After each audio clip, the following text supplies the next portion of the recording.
There was a rapid growth in the plant-based meat sector during 2020. Since then, everything's been going horribly for companies like Beyond Meat and Impossible Foods. One of the core selling points was eating plant-based meat would be better for the environment. You'd be halting climate change. Being vegan would be easier. Beyond Meat expected both meat eaters and vegetarians to jump on their fake meat bandwagon. People believed Beyond Meat products were healthier than meat. These fake meats were made in different ways across the two main competitors in the fake meat industry. Pat Brown focused on making his Impossible meat using heme, created through genetically engineered yeast to give the fake meat its meaty taste. Ethan Brown from Beyond Meat reconstructed his fake meat from plant parts, adding beet juice to give the meat its bloody odor. They went about things in different ways, but the goal was the same. The dream was to have something that tasted like meat without being meat. This is when things took a turn for the worse. People began showing signs they didn't like fake meat at all. Impossible Foods' partnership with Burger King to sell plant-based burgers failed. The McPlant burger failed to see a nationwide launch because its test locations performed poorly. KFC's Beyond Fried Chicken, a vegan option, was a lost cause. The problem with all these partnerships was nobody liked the taste of plant-based meats. Sure, Beyond Meat and Impossible Foods went through lots of R&D to make these artificial meats, and they taste better than some of their competitors, but they're still not real meat products that people were used to. Fake meats were also expensive to buy. If it tasted better than, or at least on par with regular old meat, then it would have been logical to pay for a higher priced meat substitute, but it wasn't. The price of Beyond Meat and Impossible Food products were almost always more expensive than other conventional meat products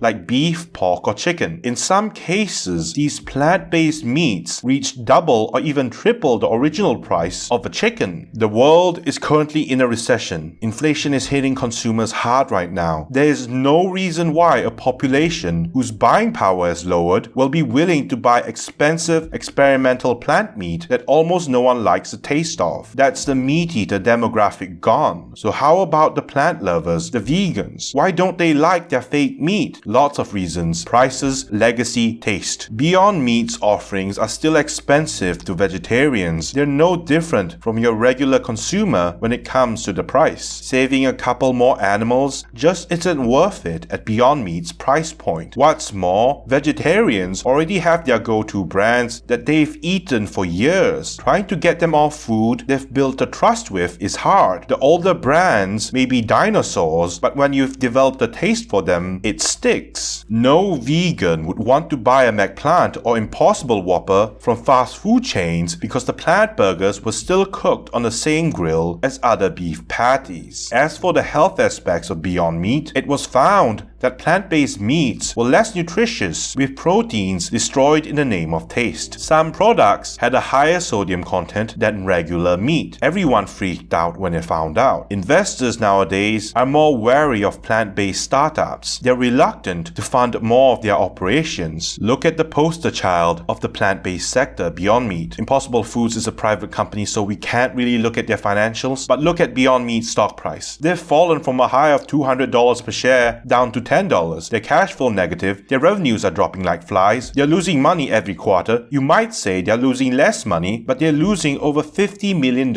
each quarter. That's just ridiculous. Their stock should be down. I'm surprised it's not lower. A major problem with Beyond Meat and Impossible Foods is that they're not even lab-grown meat. These companies make fake meat using plants. When a company eventually launches lab-grown meat to the mass market, plant-based alternatives will fall flat. Within the Beyond Meat company, there are problems with leadership as well. The company's CEO and founder, Ethan Brown, made several bad decisions. Beyond Meat's leadership were rushing to get to the market, so much so they neglected to test their products well enough. One example was the Beyond Sausage controversy. The company's Beyond Sausage product was an aesthetic nightmare when it premiered on the grocery aisle. The saggy-looking sausages made it look like the company shipped out faulty products, when in in actuality, the Beyond sausages looked saggy because when stacked vertically, the sausages sagged because they lacked structural integrity. They also tasted vile. The company could have also avoided this if they had taken time to do any research and quality control. Unfortunately, the damage was done. Customers hated it. Apparently, they didn't learn from their mistakes,